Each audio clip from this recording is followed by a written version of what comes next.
मिलता है ना भोगोगे, ये अकाट्य होता है। क्योंकि किसी का भी हृदय, मान लो किसी भी जीव जंतु को आप कष्ट दें और उसका हृदय आह भर जाए तो वो आह वज्र की लेख तुम्हें भोगना पड़ेगा। वो देखो भीष्म जी को भोगना पड़ रहा है ना, सांप को ऐसे धनुष की नोक से उठाया और बंबूल के कांटों के ऊपर फेंक दिया, कई दिन तक शेदा हुआ, वो आह भर करके मरा। तो आपको 6 महीने बाणों की सैया पर आह किसी की ना लेना जिंदगी में। कोई ऐसा कोई आह भर करके कह दिया तुम समर्थ हो, हम तो कुछ कर नहीं सकते, और अंदर से दुखी, फिर तुम्हारी सामर्थ्य काम नहीं करेगी, मिट्टी में मिला देगी। फिर ये तो संत थे और भगवत आराधना के लिए, संत आराधना के लिए ही ऐसा किए हुए थे। अब इनका कैसे मुंह दिखाएं, अब क्या करें।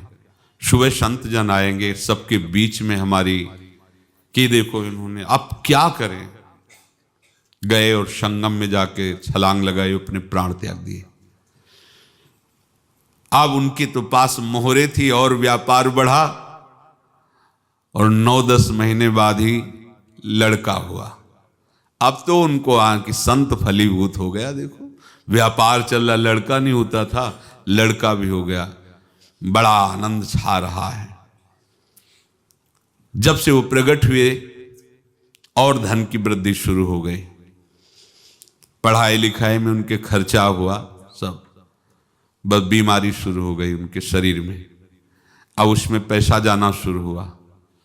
इतने आसक्त तो वो दोनों हो गए कि कुछ भी हो, व्यापार ठप, संपत्ति बेचना शुरू।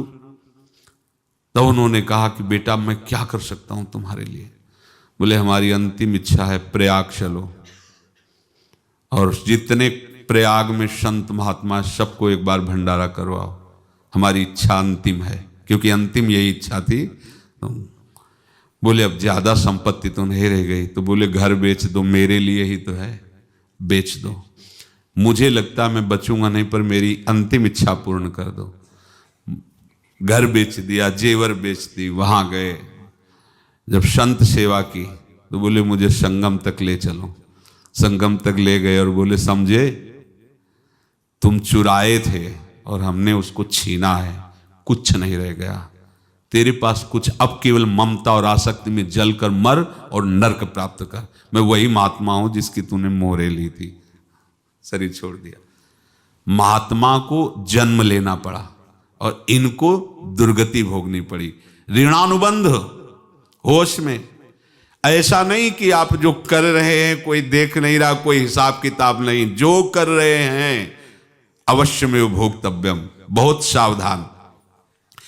अनेक जन्मों में अनेक लोगों से जो कुछ लिया दिया है, इस लेने देने को मिटा देने के बाद ही तुम मुक्त हो गए। इसीलिए एक उपाय है, लेना न देना मगन रहना। क्या? मालिक को समर्पित हो जाओ, मालिक को अपना माना हुआ समर्पित कर दो, खत्म। अहम त्वाम स्वरूपापेभ्यो मोक्षयिष्यामि। साफ